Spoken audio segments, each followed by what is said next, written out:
बिस्मिल्लाहिर्रहमानिर्रहीम। अस्सलाम वालेकुम। आज मैं आपके साथ मटन नमकीन गोश्त बनाने का नया तरीका शेयर करूंगी। बग़ैर ऑयल के बहुत ही कम मसालों में बहुत ही टेस्टी और मज़ेदार नमकीन गोश्त तैयार करेंगे। इतना मज़ेदार कि आप उंगलियां और प्लेटें भी चाट जाएंगे। स्टार्ट करते हैं। बिस्मिल्लाहिर्रहमानिर्रहीम। मैंने जिसमें इसे पकाना है उस बर्तन में डाल लिया है और टेस्ट के मुताबिक इसमें नमक डाल दिया है। नमक डालने के बाद मैं इसमें 3 से 4 अदद दरमियाने साइज के प्याज कटिंग करके शामिल कर दूंगी। इसके बाद मैंने यहाँ पर लहसुन अदरक का पेस्ट लिया है, जो कि मैंने पानी डाल के इसको पेस्ट बना लिया था। तकरीबन 1 चम्मच लहसुन पेस्ट और 1 चम्मच अदरक पेस्ट है। तो इसके बाद मैं इसमें 2 से 3 कप पानी के शामिल कर दूंगी और इसके बाद इसको मिक्स करके अच्छी तरह से चूल्हे पर रख देंगे।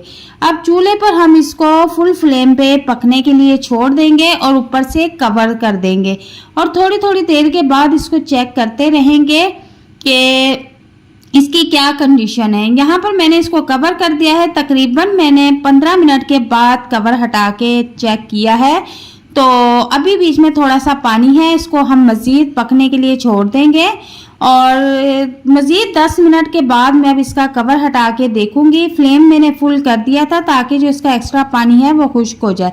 तो यहाँ पर आप देख सकते हैं कि इसके बीच में थोड़ा सा पानी है और ये भूनते हुए ही खुश्क हो जाएगा। अब हम इसको अच्छी तरह से भून लेंगे। चूँकि मैं अब इसकी भुनाई करने लगी हूँ तो मैं इसमें 6 से 7 अदद हरी मिर्ची शामिल कर दूंगी और हरी मिर्ची शामिल करने के बाद मैं अब इसको अच्छी तरह से भून लूँगी।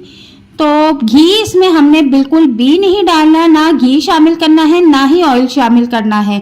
ये बगैर ऑयल के हम बनाएंगे क्योंकि गोश्त में जितनी भी चिकनाई थी, ऑयल था, वो उसने अपना रिलीज कर दिया है और हम इसको इसी के ऑयल में पकाएंगे।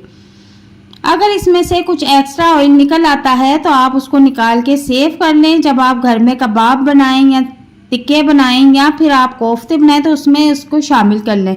यहाँ पर मैंने तकरीबन आधी चम्मच के करीब काली पिसी हुई मिर्च शामिल कर दी है। आप टेस्ट के मुताबिक इसमें शामिल कर सकते हैं और इसको मज़ीद अब हम भूनते जाएंगे जब तक से ऊपर इसके घी नज़र आना शुरू नहीं हो जाता।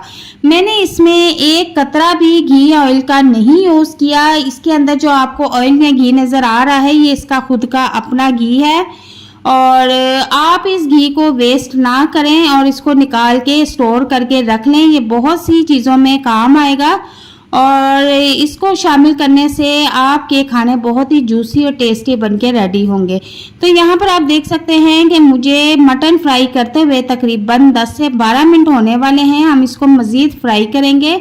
घी ऊपर नज़र आना शुरू हो गया है। ये इतना लाइट और टेस्टी बनता है। आपने देखा होगा कि मैंने इसमें बहुत ही कम मसालों का इस्तेमाल किया है।